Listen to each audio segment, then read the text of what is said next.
பிரியமானவர்களே, இயேசுவின் நாமத்தினால் உங்களை வாழ்த்துகிறேன். 1 சாமுவேல் 26 அதிகாரம் 23 வசனம், கர்த்தர் அவனவனுக்கு அவனவன் நீதிக்கும் உண்மைக்கும் தக்கதாய் பலனளிப்பாராக.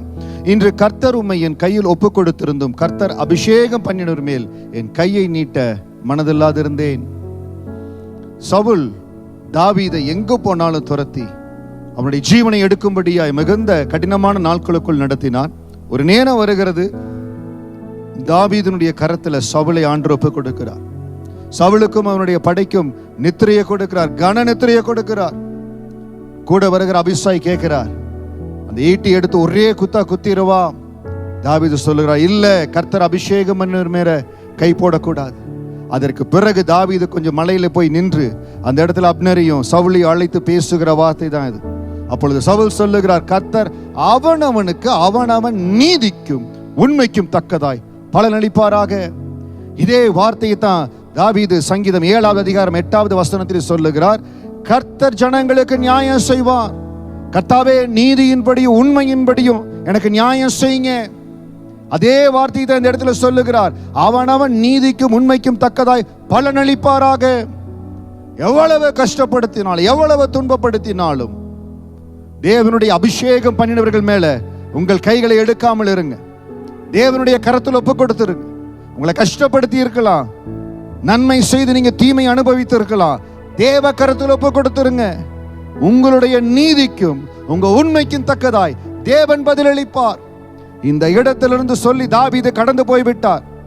ஒரு சில நாட்கள் தான் சவுலுடைய முடிவு கடந்து வந்தது. அதற்கு பிறகு 7 ஆண்டுகள் சவுல் குடும்பத்துக்கும் தாவீது குடும்பத்துக்கும் யுத்தம் நடந்தது. ஆனால் தேவன் முன்குறித்த நாளில தாவீதினுடைய 30வது வயதுல சமஸ்த இஸ்ரவேலின் மேலேயும் ஆண்டவர் தாவீதை அபிஷேகித்தார், ஆசீர்வதித்தார். இதற்கெல்லாம் என்ன ரகசியம் தெரியுங்களா?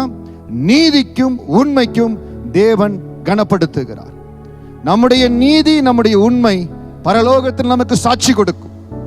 நான் கர்த்தருக்கு முன்பாக நீதியா இருக்கிறேனா? என் நீதி தேவனுக்கு முன்பாக இருக்கிறதா? கர்த்தருக்கு முன்பாக நான் உண்மையா இருக்கிறேனா? என்னுடைய வாயின் வார்த்தைகள் தேவனுக்கு பிரியமா இருக்குதா? நீதியும் உண்மையும் உங்க வாழ்க்கையில பிடித்து கொண்டீங்கன்னா போதும், கர்த்தர் உங்களுக்கு வைத்திருக்கிற ஆசீர்வாதத்துக்குள்ள நீங்கள் கடந்து போவீங்க. என்ன காலம் கொஞ்சம் காலதாமதமாகும். காலதாமதம் என்பதை விட தேவன் முன்குறித்த நாட்களுக்காய் காத்திருக்கணும்.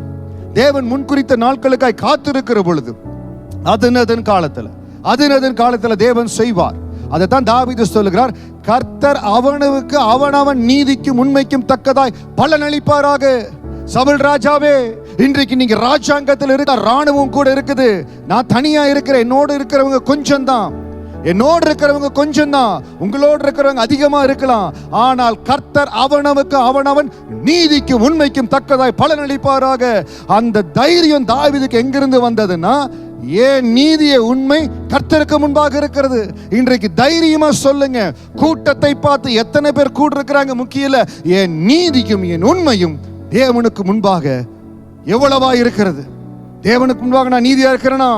தேவனுக்கு உண்மையா இருக்கிறனா? தைரியமா இருங்க, கர்த்தர் உங்களோடு கூட இருக்கிறார். உங்கள் மேல வைத்த அழைப்பு நிறைவேறும். உங்களுக்கு கர்த்தர் கொடுத்த அபிஷேகம் நிறைவேறும். நாட்கள் வருகிற பொழுது மகிமையா தேவன் உங்களை ஆசீர்வதிப்பார். இன்றைக்கு இருக்கிற நிலைமையை பார்த்து மனதொடிந்து போயிடாதீங்க. நன்மை செய்து தீமை அனுபவிக்கிற பொழுது ஆரம்ப நாட்கள் கஷ்டமா இருக்கும். ஆனால் போக போக நீங்க விருத்தி அடைவீங்க, வர நீங்க பலப்படுவீங்க. இது கர்த்தருடைய வார்த்தை. கர்த்தர் ஆசீர்வதிப்பார். தாவீதை உயர்த்தினது போல, தாவீதை அபிஷேகித்து ஆசீர்வதித்தது போல, சம்பூர்ணமான ஆசீர்வாதமான வாழ்க்கையை கொடுத்தது போல, அந்த சம்பூர்ணத்தின் ஆசீர்வாதம் உங்களை நிரப்பு. தேவன் ஆசீர்வதிப்பார், உங்களை பலப்படுத்துவார். God bless you.